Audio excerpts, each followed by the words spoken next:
آپ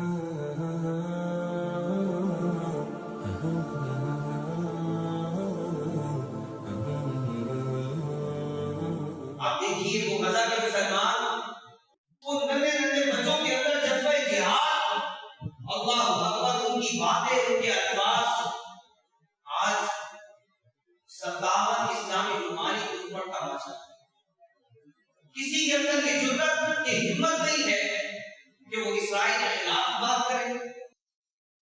کیا وجہ ہے؟ اس کی وجہ یہ ہے کہ حرام کھا کھا کر ان کے دل سخت ہو چکے ہیں، حرام کھاریاں کر کر دل سخت ہو گئے۔ حضور علیہ السلام نے فرمایا کہ جب بندہ گناہ کرتا ہے اس کے دل پر سیاہ پردہ لگا دیا جاتا ہے، جہاں تک کہ گناہ کر کر اس گناہوں کی وجہ سے اس کا دل مکمل سیاہ ہو جاتا ہے، مردہ ہو جاتا ہے، اور ایک وقت آتا ہے کہ اس کے دل پر کوئی اثر نہیں ہوتا، نہ دینی بات کا، نہ کسی کی ہمدردی اس کے دل پر ہوتی ہے، اس کا دل سخت ہو جاتا ہے۔ آج یہی وجہ ہے کہ وہاں کئی ہزار مسلمان ماؤں کو، بچوں کو شہید کر دیا گیا ہے، مسلمانوں کی نسل کشی کر دی گئی ہے، اس کے باوجود 57 اسلامی ممالک میں کسی کی ان کے دل مردہ ہو چکے۔ پچھلے جمعہ میں نے ایک کلپ سنا امام کعبہ کا، انہوں نے یہ بات کہی کہ ہمیں اپنے سلطان اور علماء کی بات پر عمل کرنا چاہیے، اور یہ اسرائیل اور فلسطین کی جنگ کی فطرہ ہے، اس کو ایک فطرہ قرار دیا ہے، جبکہ آج کے تمام علماء نے اس بات کو بیان کیا، جتنے بھی مکتب فکر کے ہو، کسی بھی مکتب فکر سے تعلق رکھنے والے ہو، تمام علماء کا اس بات پر اتفاق ہے کہ تمام امت مسلمہ پر، افواج پر، حکمرانوں پر آج جہاد جو ہے فرض ہو چکا ہے۔ اس کی وجہ کیا ہے؟ آپ دیکھیں رسول اللہ صلی اللہ علیہ وسلم ایک صحابی کے پیچھے آپ نے پوری جنگ کے لیے جو ہے 70 صحابہ کو تیار کیا۔ حضرت فاتح مصر عمرو بن عاص رضی اللہ عنہ، آپ کے بھائی کو جب شہید کیا گیا، شام بن عاص رضی اللہ عنہ کو آپ کا لاش مبارک موجود، بھائی کو شہید کیا گیا، جب آپ جنگ کے لیے جا رہے تھے آپ نے فرمایا جنازہ بعد میں پڑھا جائے گا، پہلے اسلام کی خاطر جنگ لڑی جائے گی۔ یہ عالم اللہ، آپ فرماتے ہیں سب سے پہلے آپ کے بھائی نے آپ کو اوپر سے گھوڑا گزارا، اس اسلام کی جنگ کے بعد اللہ نے فتح عطا فرمائی، لیکن جب واپس لوٹے تو اس وقت جب آپ کے بھائی کے لاشیں نماز جنازہ کے لیے آئے اٹھانے کے لیے، تو وہ جو گھوڑوں کی پاؤں میں پودنے کی وجہ سے ان کے جسم مبارک کے ٹکڑے ٹکڑے ہو چکے۔ یہ جذبہ جہاد کا مسلمانوں کے اندر اس وقت، آج مسلمانوں کے اندر سے جذبہ جہاد ختم ہو چکا ہے۔ آج کم سے کم اگر ہم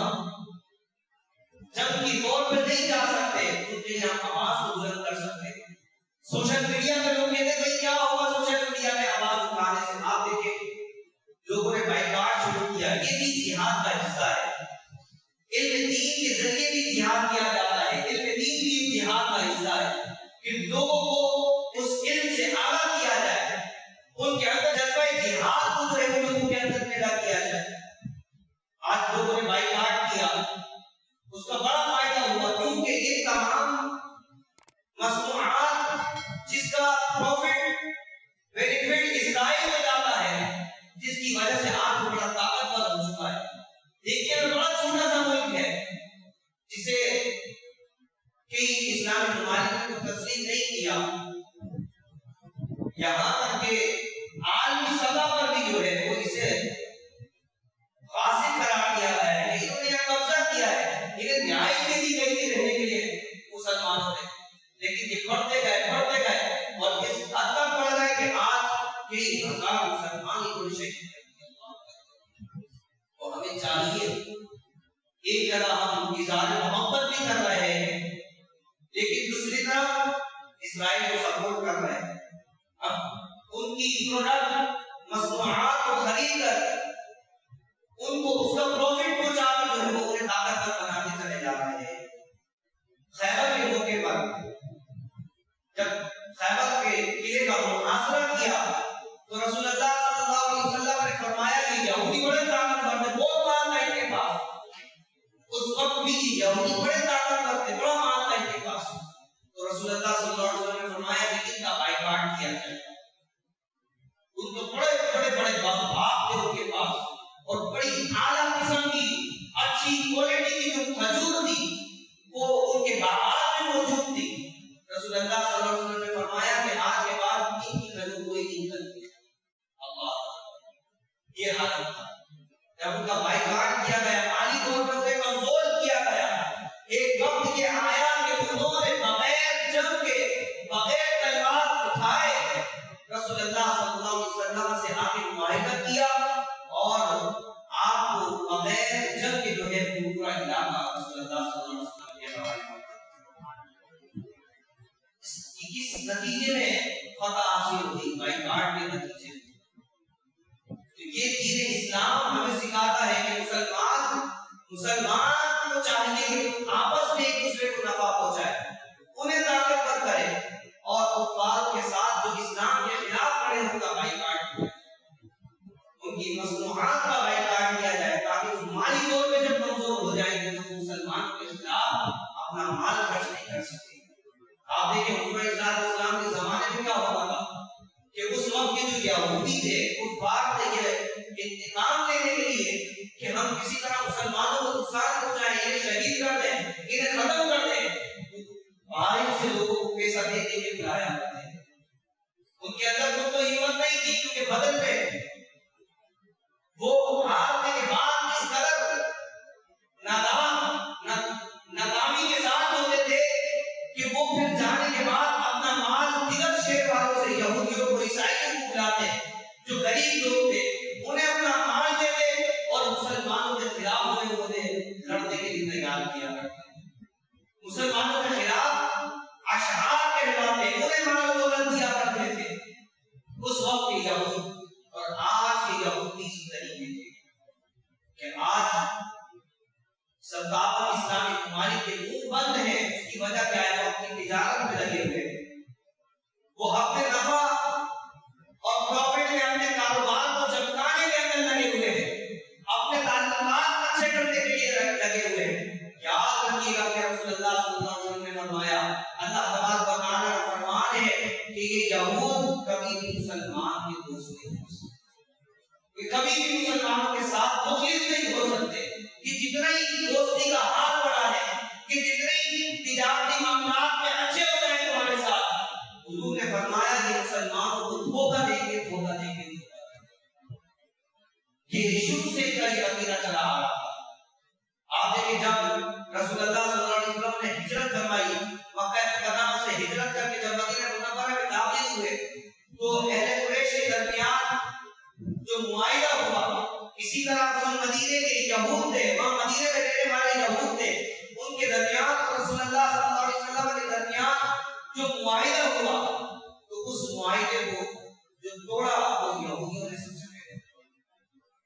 معاہدہ کرنے کے بعد امن کا معاہدہ تھا ان کے درمیان، تجارت کا معاہدہ تھا، اس کے باوجود انہوں نے جو ہے وہ مسلمانوں کو دھوکہ دیا۔ آج تو قرآن کی سمجھتے ہیں کہ ہمارے تعلقات اچھے رہیں گے، یاد رکھو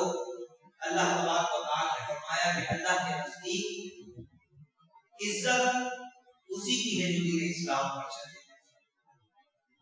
ان اکرمکم عند اللہ اتقاکم، کہ اللہ کے نزدیک تعظیم والا وہی ہے جو متقی ہے، عبادت گزار ہے، دین اسلام پر عمل کرنے والا ہے۔ اللہ کے نزدیک سب سے محبوب بندہ وہی ہے۔ اور کامیابی دین کے اندر ہے۔ آپ دیکھیں اگر دین اسلام میں کامیابی نہیں ہوتی تو جنگ بدر کے اندر جہاں ہزار کے مقابلوں میں 313 بغیر ساز و سامان کے مسلمان موجود، اللہ تبارک و تعالیٰ انہیں فتح عطا نہیں کر پاتا۔ اسی طرح اور بھی کئی جگہ جو اسلام کے خاطر لڑی گئی، اگر آپ تعداد کی طور پر دیکھیں تو مسلمانوں کی تعداد تھوڑی نظر آئے گی، کفار کی تعداد زیادہ نظر آئے گی، اس کے باوجود اللہ تبارک و تعالیٰ نے جو